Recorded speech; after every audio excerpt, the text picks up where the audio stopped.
Ngritja e energjisë elektrike dhe paralajmërimet e saj për ngritje rreth 15% është një goditje për biznesin dhe qytetarët. Dhe kjo do të varfron në më tutje shportën konsumuese të qytetarit të vendit, por edhe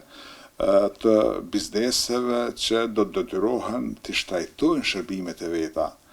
sidomos kur të hynë në fuqi blerja e energjisë elektrike nga ne qershori në tregun e hapur, ku mbi 1300 biznese do të detyrohen të blejnë energji elektrike në tregun e hapur. Dhe kjo i detyron gjitha bizneset që kanë më shumë se 50 punëtor, ose që e plotësojnë kriterin tjetër, më shumë se 10 milion euro në qarkullim vjetor. Prandaj, ne e vlerësojmë se kjo është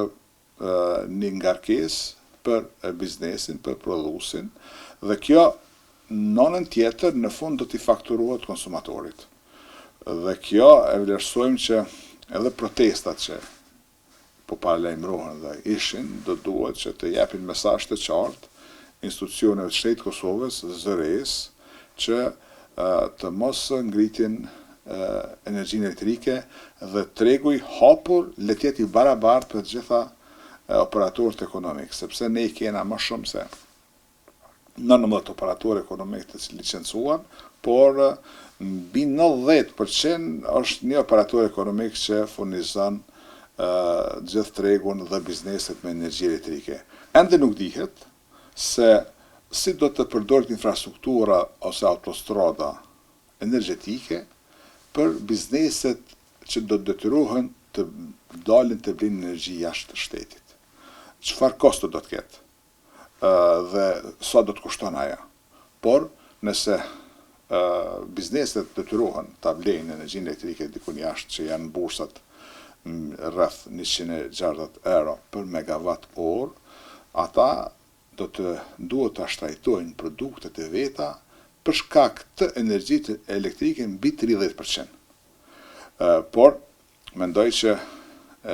ende bizneset tona nuk e kanë këtë komoditet për të blerë këtë energji kaq të shtrejt, kur ne kemi kekun dhe në kek nuk ju lejohet bizneseve vendore për të blerë energjinë elektrike. Vetë ngritja e çmimit për produkte dhe shërbime, kjo drejt për drejt ndikon në ngritjen e varfërisë në Kosovë dhe ndikon në uljen e standardit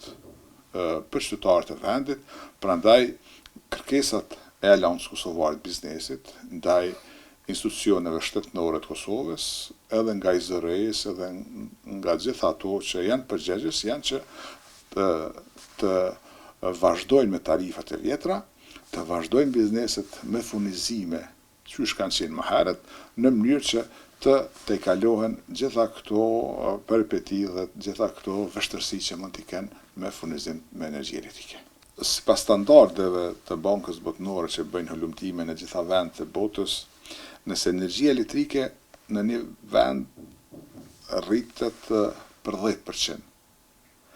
tër konsumi në atë shtet rritet 1.5 deri në 2%. Ndër konsumi do të thotë çdo produkt. Po nëse rritet për shembull, siç është rasti i Kosovës, 15 deri në 20%, 4 deri në 5%, gjithçka rritet në ekonominë e Kosovës. Dhe në këtë rast Kosova dhe konsumatorët kosovarë me këto paga të vogla, me këto shërbime me çmime të ulta, nuk do të mund të përballojnë kësaj rritjes së energjisë elektrike, sepse do të rritet e tërë çmimet për konsum të përgjithshëm.